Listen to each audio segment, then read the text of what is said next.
Oh, e agora apareceu. Hi, everyone. Hello, everyone. Ok. Eu tenho que baixar o som aqui. Hi, everyone. Hello. Welcome to our May the 4th Be With You. This year, totally online. The first time we are online for the May the 4th Be With You. Thank you very much for being with us today. And I'd like to welcome our panelist, Vitor Sinan. He is the General Coordinator of Jedi Council here in Goiás. Caroline Almeida, she is the Coordinator of GynCampus Goiás, the American Club of Partners of the Americans Chapter, Goiás. Right? And Paulo Gabriel. Hello, Paulo. He is the coordinator of GynCampus Goiás, too. Welcome to our panel today. Our conversation today, it's about the theme Star Wars, of course, right? The May the 4th be with you, or May the Force be with you, right? So we are here today to talk about this topic that it's so increasing and it's a phenomenon that it's happening worldwide.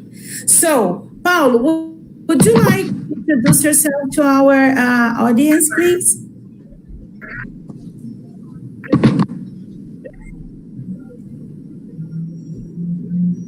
I think we have a little delay. Okay, Carolina, while Paulo checks his camera, let's start with you. Say hi to our audience, please. I think hi, Paulo is frozen.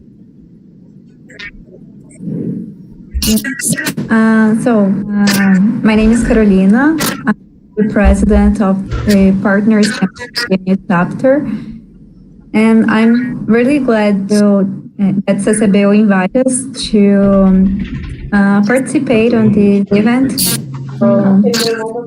Everyone.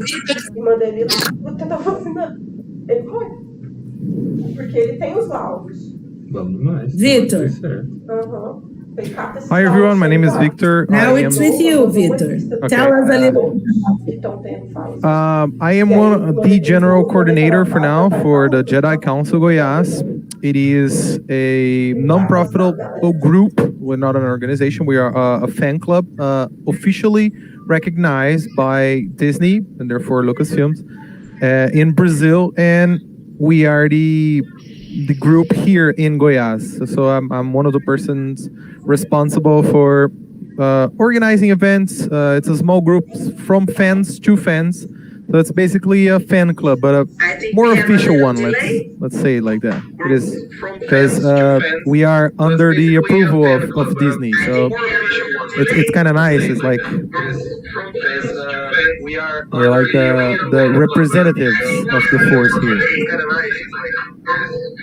Yeah, we are representatives of the force, that's for sure. Paulo, would you like to say something to our audience?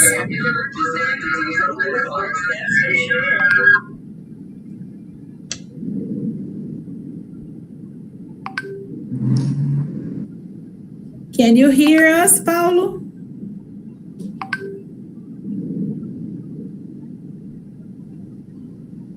I don't think Paulo can hear us. No problem. He'll be back in a minute, okay? So, we would like to talk about this phenomenon, the Star Wars, and we are talking about the impact of the movie industries, social behavior impact, because it has a lot of impact in the culture, children's behavior, even adults' behavior. We are all adults and we are here, right? And we love this Star Wars trilogy. Generations, trends, and of course, Disney influence. So let's start by saying that Star Wars is an American epic space franchise created by George Lucas, which features a series of 9 fantasy films in two spin-offs.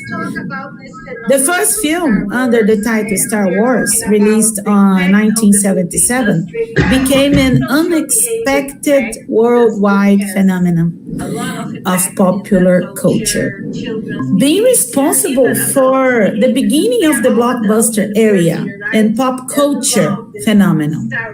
It was something amazing, never seen before, which cinematographic overproduction, with a cinematographic overproduction. The franchising has been expanded into various films, other medias, television series, video games, novels, comic books, theme park attractions, and themed areas, comprising all-encompassing fictional universe. In 2020, just last year, its total value was estimated under 70 billions, and it's currently the 50th highest grossing media franchise of all the times. Back there in 1977, it started. I said 1977, guys, and it's still a phenomenon, a public success nowadays. What's the magic? Why is that so? Why has Star Wars began a phenomenon and still a phenomenon nowadays, generation through generation? What do you think so?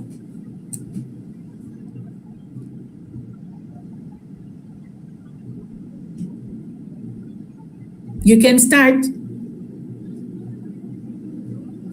Everybody can open the microphones and everyone gonna chat about it. Okay. Do you want to go first? What happens in the Victor, your microphone is off. Okay, start again. Can you hear me? Yeah, now I can hear you. I feel like, first of all, it was a lot about vision. You know, George Lucas, he didn't use a formula, but he used a lot of influences of cinema in the time. So there was like Akira Kurosawa's movies, and there is a lot of inspiration in graphic novels and comics at the time. So what I think he did, and no one had thought about that before his time, was why not put together, you know, what makes success in movies, what makes success in comic books and in graphic novels and all that sort of fantasy world, and you know, mix it together as one thing. You know, that wasn't done before. If you think about it, in media in general, you know, we had a lot of the idea of being in space, for having a universe totally possible in the stars.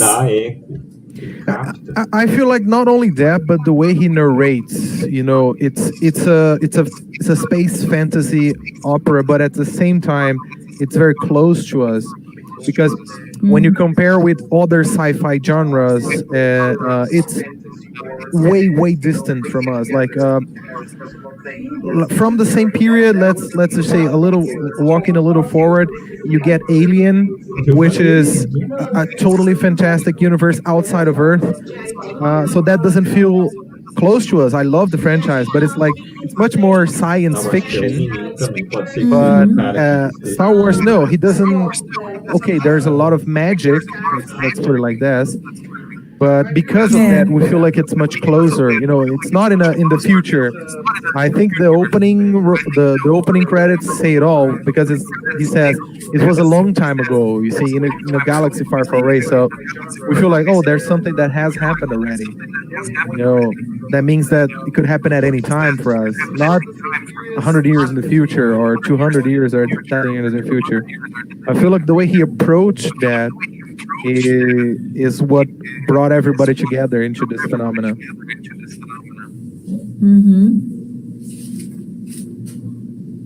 I think I agree with you. I think this is really pretty much what happens. The magic behind this possible creatures and something so advanced for that time, back there in 1970s, right?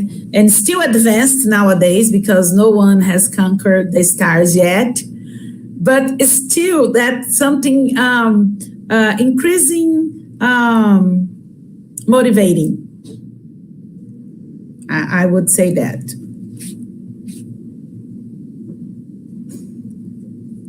Carolina?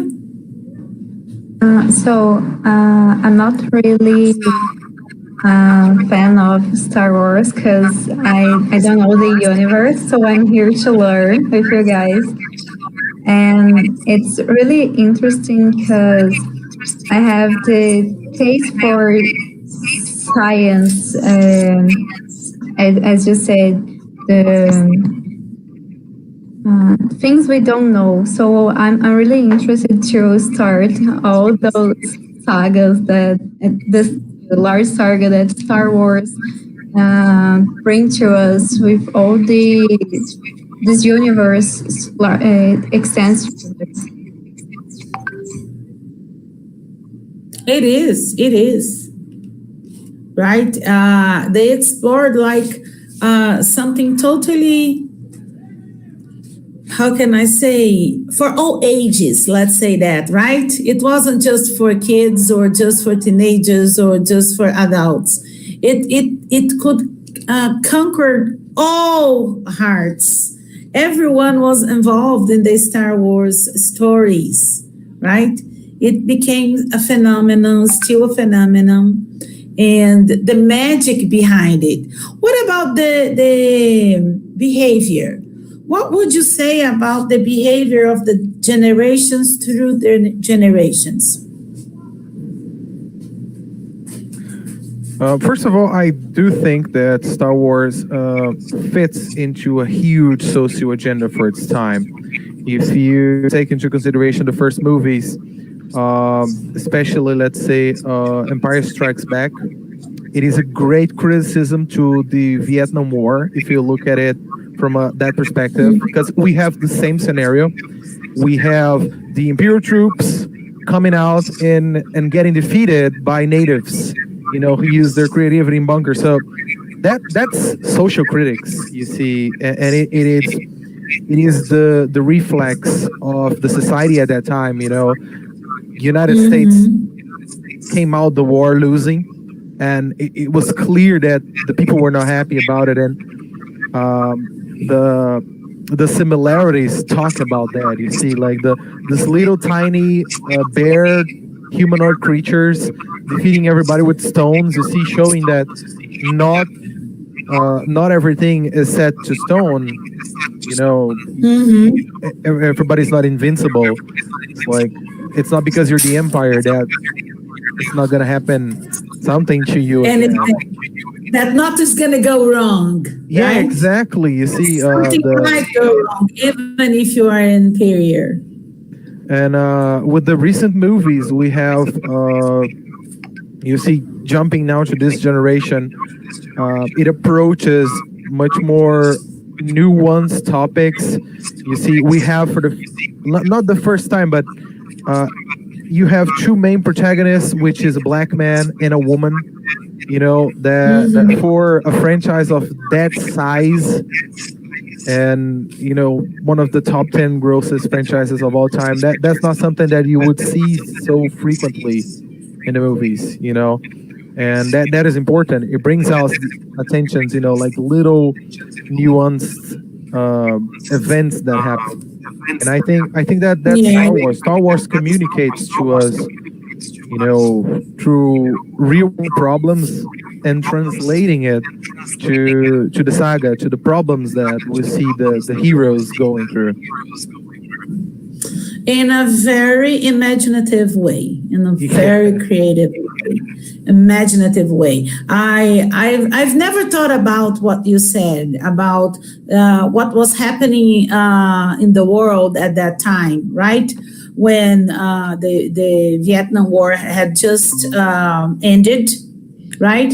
And then came the movie like the critic behind the magic, behind the fantasy, right? I never thought about it like that, but it really made sense. It really has a lot to do with that, right? Elisa, one of our audience here, is asking about the goal behind about the order of the movies.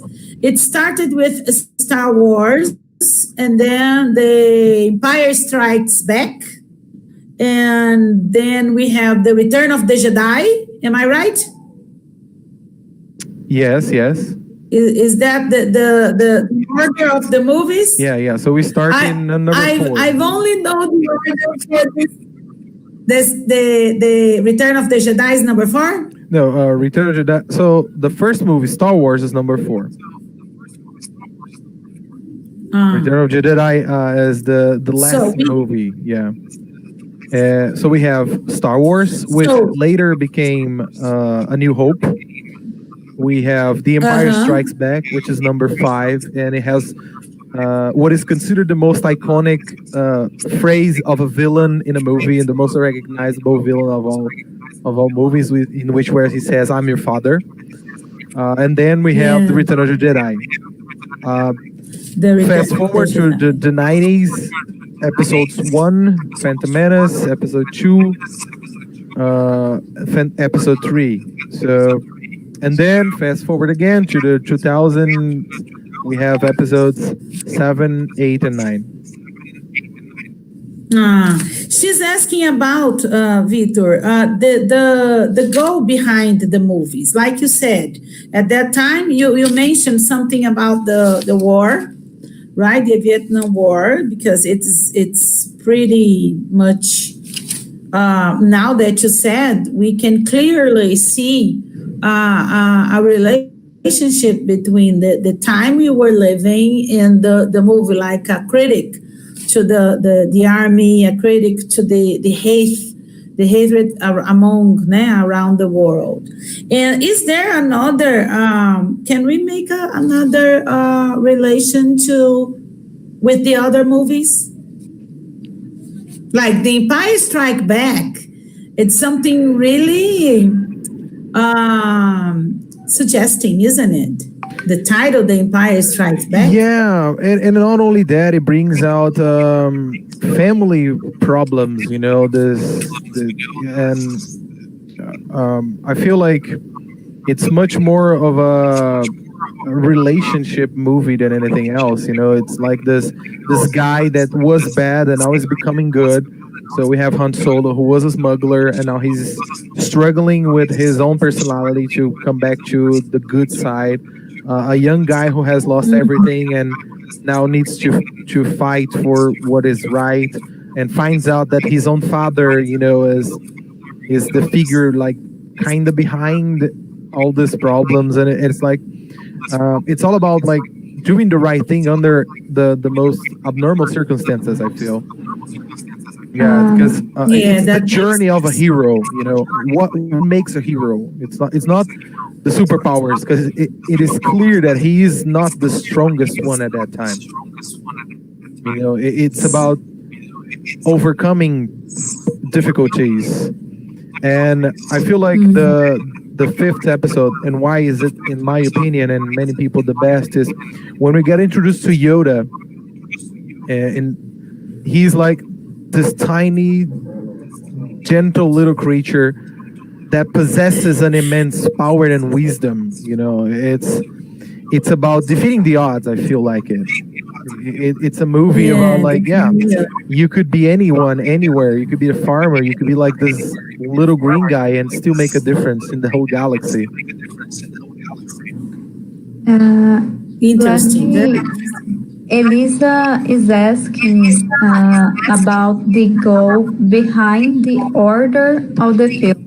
Oh, okay, the goal, yeah. Yeah. Okay, so what I feel happened, and let's not talk about the new movies.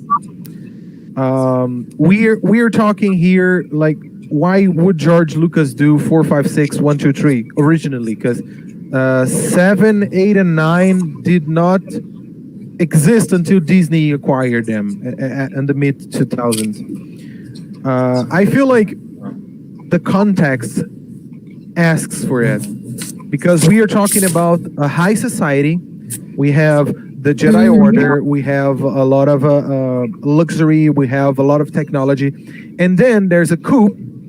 And what would happen if all of a sudden an evil mind could destroy, which is the Emperor? What would happen if one person with all the power destroyed all the, let's say, good guys? And I feel like most of the other movies are in a context where you're in the desert or you're like in the middle of a swamp. It's like the underdogs. So, and George Lucas, even after 1999, he released remastered versions of the movies with special effects. So I feel like in his mind, he said, okay, if I do 4, 5, 6, and 1, 2, 3, I need 1, 2, 3 to have this highly technologically advanced society, which I cannot construct with, the effects, maybe, let's just say. I feel like the limiting factor was the technology, because after he remastered a lot of the movies with more effects and more things, it makes sense when you think about it.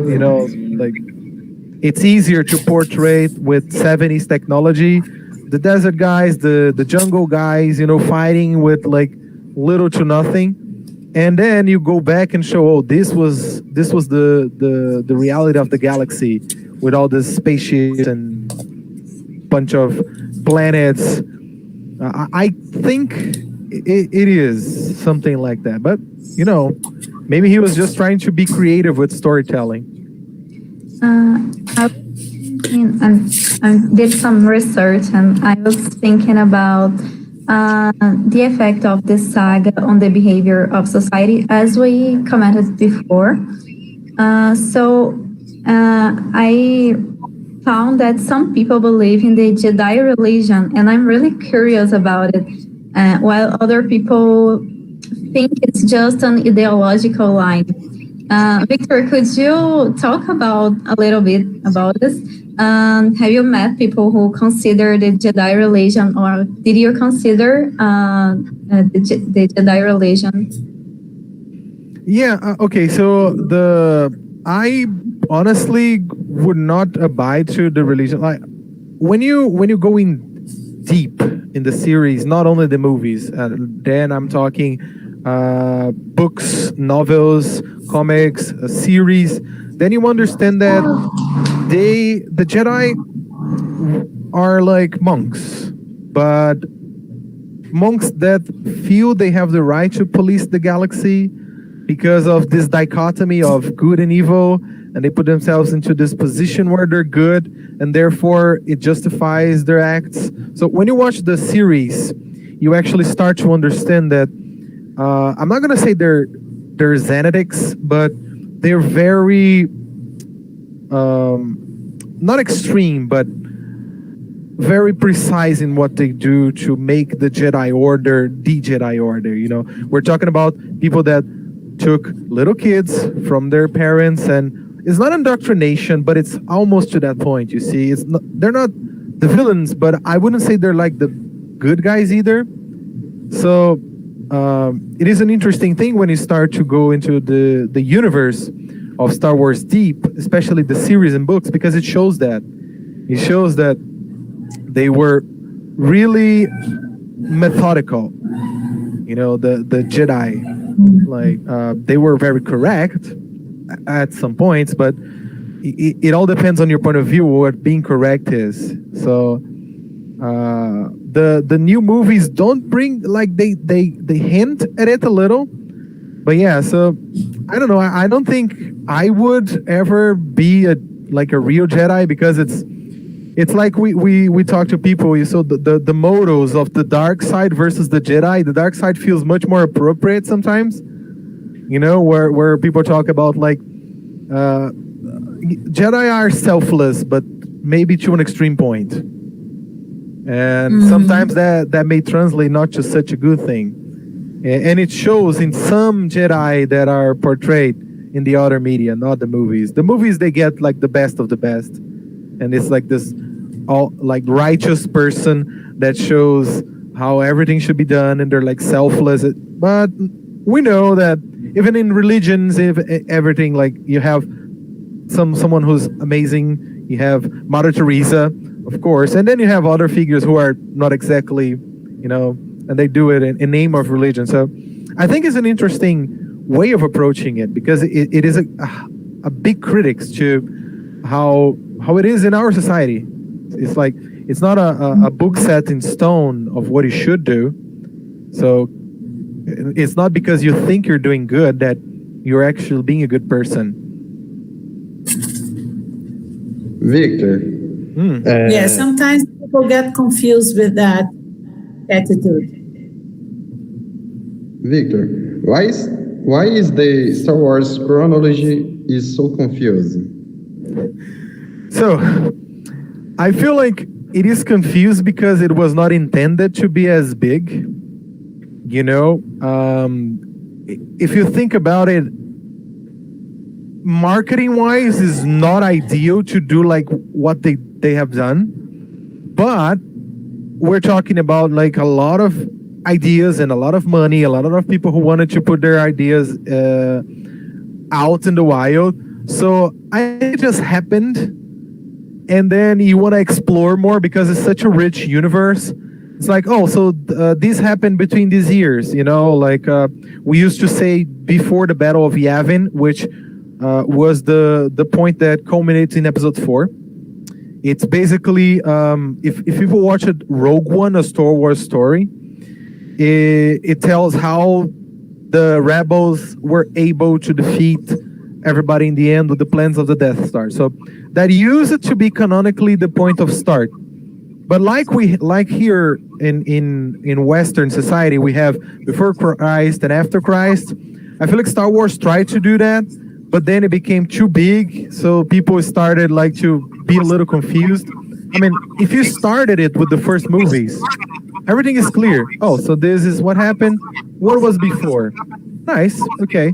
And then what about after what I already know? Okay, and then we have little events that tell about specific points in time. But if you were a newcomer to the series, that may sound crazy because we're talking about episodes 4, 5, 6, 1, 2, 3, and then we have episode 7, and then 3.5, which was released before, and then episode 8, and then another spin-off which talks about episode 4 point something, and then episode 9, and now we're gonna go back again, and the series are like somewhere in between episodes 1 and 2 and 2 and 3, so people get confused. Like when you play the games and watch the series, you have to stop at the moment and be like, okay, so when was this again? Because it's getting like to a point where like I really don't understand. One thing they're doing nowadays with the new series and that are airing in the new Disney streaming services is, for example, there's this new series about the clones, so the Clone Wars, Bad Batch, and Mandalorian. They are very specific about telling you when another event that is widely known has happened. I feel like to help to alleviate that confusion. So it's like, so this is, and then they show something, they replay something that you already have seen. So you'd understand, so this is at this point in time, according to the series. But I feel like a lot of people had a lot of ideas and they wanted to put it all together and they wanted to fit this like gaps because we have years in between movies. So it's like, so what happened in this like 10-year period? There's a series about that. So what happened in this like 5-year period? There's like a comic book about that. And then if you already consume this media as it's going out, it's kind of okay. You already know. But if you're coming like, I've never seen Star Wars, let me start today. It is wild, yeah. I feel like if Carolina wants to start it, she will have a little confusion and, do like diagrams and be like, so this connects to that. And then this, I get it. Not to mention the retcon, then what is canonical and what isn't, because it has happened. It's like nowadays they prioritize movies and series over books and comics. But if you read the books and comics, you might get yourself a little confused and be like, that's not exactly how they portrayed it. Okay, they change it a lot. Not to mention retconning some things that, like, is a good example. There is one character in episode 6. He's in the rebellion, and he was just a random guy in the rebellion that dressed as a trooper to get in disguise. Fast forward 20 years later, there's a series. The series portrayed an old clone. The clone and the guy kind of look alike. Fans speculate, and then producers say, yeah, of course it was him. You know, it is obvious. You see, it's the same person. And it was just like a coincidence that they make it for real. So it's interesting. I feel like a lot of the decisions are like, yeah, sure, why not? It is a little confusing. I'm sure it is. For me, it is. I'm totally confused here. I have a question from Luan. You mentioned the Rebels and Mandalorian. He wants to understand the timeline of the series. Would that be possible, Victor? Like you said, that they go back and forth most of the time in the episodes? Yes. Okay, so let's start with the Mandalorian, which it became very famous for being like a very nice series. People are loving it. So the Mandalorian comes right after the Return of the Jedi. So here's what happens, and it is also portrayed in the movies. It is a period of extreme recession and economical depression in the galaxy, because if you think about it, the Empire, yeah, they were like mean and etc. But when you take a look at they control the economics, they control the trades, and we have this non-centralized government that all of a sudden got blew up, and the Mandalorian starts right after that. You know, imagine Star Wars. Death Star number 2 explodes. All of a sudden, we vanish an organization that had a lot of money, a lot of power, and a lot of military force. And some of the military force just say, okay, what do we do now? Where am I going to go? Others just kept with their agenda, you know? Oh, they were researchers. They were like doing mining. They were doing exploration. They were responsible for resourcing. So, you know, it's a vast galaxy. It kind of, Death Star blew in the other side of the galaxy. Does that really affect how we rule this part of the world, this planet? No. So some parts of the Empire kept going, you know, on their own. Like, we have this Moth, which is it's like a political and military position. So it's like a governor. You know, let's just say the president just fell, but the government had the state to govern. And this is what happens in the Mandalorian. Mandalorian is like right after that. What happens to the galaxy when the rebels are starting to organize themselves, and at the same time we have the Empire and some people who don't accept that happen. Like I said, we have these governors and these people that control power in the regions that they are, and then they say, okay, let's just keep doing what we do. And for the other series, for Clone Wars, it's an interesting perspective. For one of the games starts at this, you're a soldier, you're a pilot, in the moment the second Death Star blows up. And the real question that appears is, so what do we do now? You're actually in the line of sight. You're in the planet and you see the thing blowing up, and you're like, well, what are we gonna do with our lives now? Because we lost. They're soldiers. They're right in the battlefront, and they just see the generals, and it blows up in their faces, and they're like, okay, what can we do? And it's something that I feel like this series do very well. Now, Clone Wars, Sure does. Clone Wars and the other animated series, they start episode 3 and go a little back and forward until the end of the episode. The final part of episode 3, we have Order 66, where the Jedi are exterminated. So this is the point where it kind of finishes. And then it goes a little further. Paulo, you were saying something? Victor, is having an echo from your mix. I don't understand. Did you say? Oh, okay. I think it's on Kayla's microphone. Oh, I think you're on echoing. the cell phone. Yeah. My microphone, so I'm gonna mute it. Okay. Can you hear me now, Paulo? Yeah, now it's okay. Oh, Yeah. okay. Okay. Now it's okay. And then we have Star Wars Rebels, which is a little before. So, Rebels and Clone Wars. Clone Wars starts episode 3 and about that, and it finishes at the end of episode 3, kind of. You know, it goes a little after that. And then Rebels happens a little before episode 4. You have this hiatus period between episodes 3 and 4 where Anakin becomes Darth Vader, and then the rebellion, like we meet Luke Skywalker and etc. Like, so the time where Obi-Wan was in the desert. So we have the series filling that gap and showing what was happening in the galaxy. But yeah, most of the mainstream series, they fill in gaps that we haven't seen before. Because the way it was written, they put a lot of years in between, and it made possible for us to know. So a lot of years. We have recession, we have economical crisis, we have rebels trying to get up, and we have the Jedi Order that falls.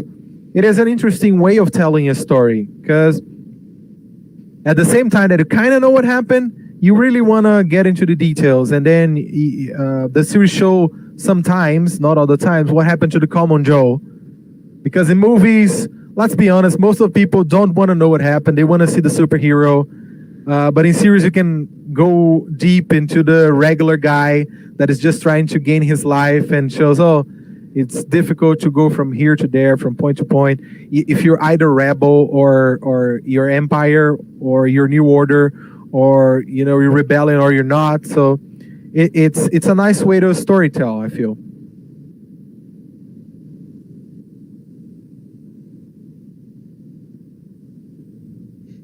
I have a question for the film. With one moment, please. Okay. According to Master Yoda, how many Sith are there?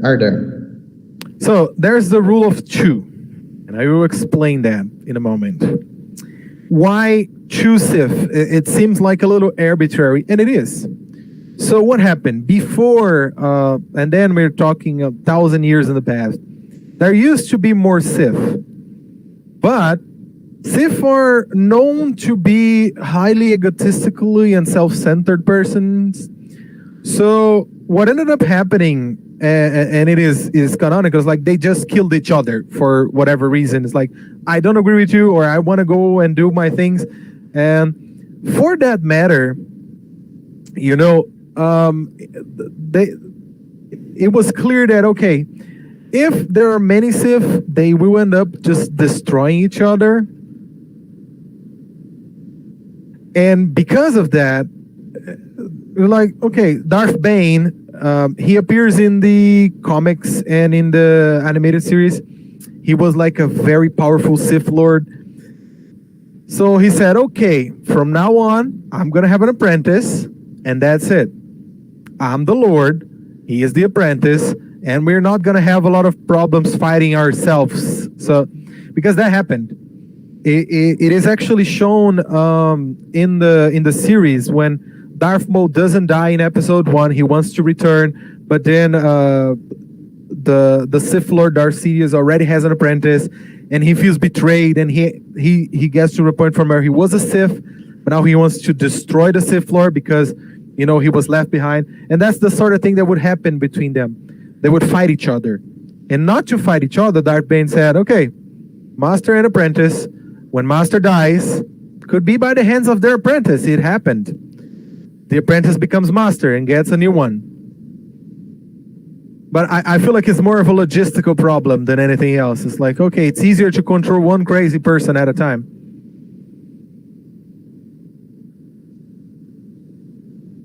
But it didn't happen until like the recent times, yeah.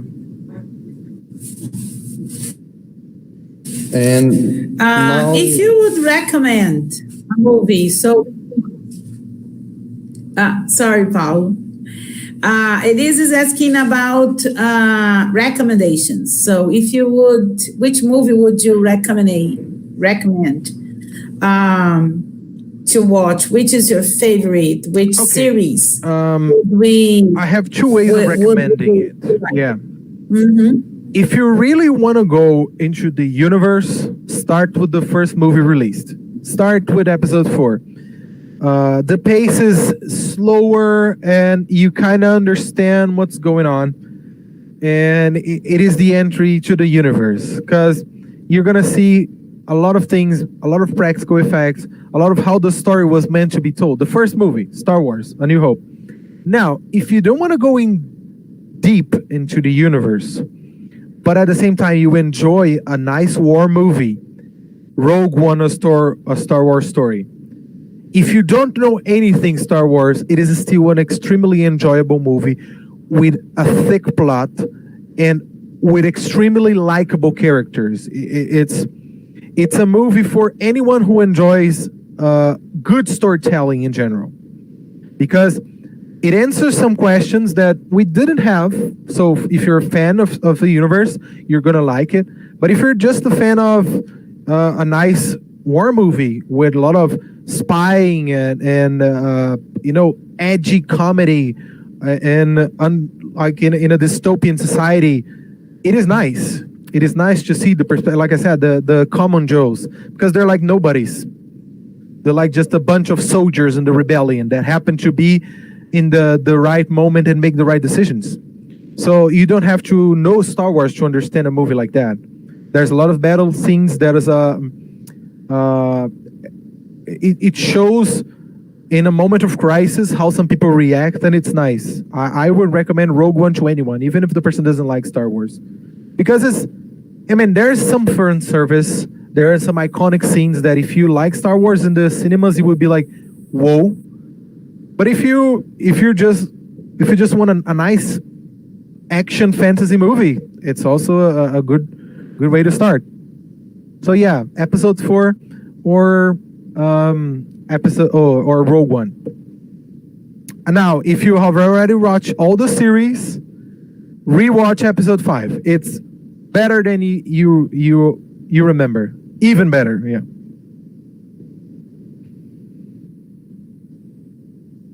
And do you recommend watching first Mandalorian or Star Wars? Watch Star Wars, but this is what happens. Mandalorian stands alone by itself, because we're talking about a bounty hunter, and yeah, there's a lot of fun service. It's amazing how they bring characters from series and movies in, but at the same time, is a really nice plot about a guy that's a bounty hunter. So it is really interesting. If you're into series, you can watch Mandalorian, but you will enjoy it more if you know more about the other media. Like at some points, if you don't know some characters, you're gonna be a little lost. Like, oh, who's this person? Why are they so important? But in general, you can enjoy it as a guy who's really trying himself and just gets along and has to raise a child. It's interesting. It's funny and very well paced. I'm anxious for the 3rd season. Although I feel like the 3rd season will be really for people who have already watched Star Wars, because it got into a point where it crossed too much, with the movies and series, not to be out. It can't be out anymore. So you would need to understand to enjoy the third season a lot more, because it is to a point where the crossroads, and now you're gonna feel like left out if you don't watch it. But I still enjoy the movie. Me too. I love the movies. This season is about to be released or has already released? So we ended season 2 last year, and then season 3. Well, we'll see what happens. So we don't have a continue. Okay, it's about to happen. Yeah, but they said 2022, so next year. Okay, next year. We're about half a year already, so it's gonna be soon. All right, so we're running out of time. I'd like to thank you very much for being here with us today.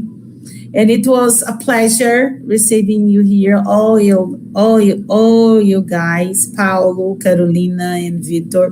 Vitor, we're impressed with your knowledge about Star Wars. Okay, I'd like to thank you very much. I have no words to thank you. How grateful we are to have you here with us. And we hope to have more chats like that about this magic, this phenomenon that is Star Wars. Okay, I'd like you to wrap up your presentation, your ideas, so we can say goodbye. All right, let's start with who wants to be the first? Sorry for problems. My network is bad today. Yeah, I had problems here at the beginning too. No problem. That's common online, right? So I want to thank you to Kayla and Victor too. I learned so much today, and I'm really curious about all this universe.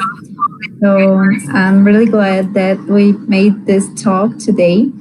Thank you for the partnership between CCBEU and Partners Campus Goiânia. And thank you again, Victor. It's been amazing. I want to thank the opportunity. I feel like it is such a rich universe that it goes beyond movies and simple fantasy. It brings a lot of topics to the table, and you can enjoy it in so many different ways that I feel like everybody should at least try. That you will find something that you relate to. It is a fantasy, but at the same time, it is very realistic. So I like Star Wars because it brings people together. Either you disagree, because we like to say that the community is like the most united, and at the same time the most like fighty community of all times, because everybody agrees into disagreeing. But I think that is what brings the magic to the table. There's always a favorite of someone who is the least favorite of some other person, and that's nice because it brings a lot of discussion for whenever like we end this crazy times we're in. You're amongst friends and you say, oh, I prefer this person or this episode, or it's nice. And the toys are amazing. Yeah. There's a lot of memorabilia. I want to thank the opportunity. And we could chat again. I can talk Star Wars a lot. I feel like there will be a lot more of things to come. It was a pleasure meeting you, and may the force be with us. Yeah, thank you very much. And you don't go away, right? If you still have some curiosities about Star Wars, or if you want to take another chat, we are on, all right? The event is continuing on the makeforce.com.br. I'm going to write it on the chat. And may the force be with you. Thank you very much. See you guys. See Bye. You. Thanks. Sorry for Bye. Thank you. May the force be with us. May the force be with us.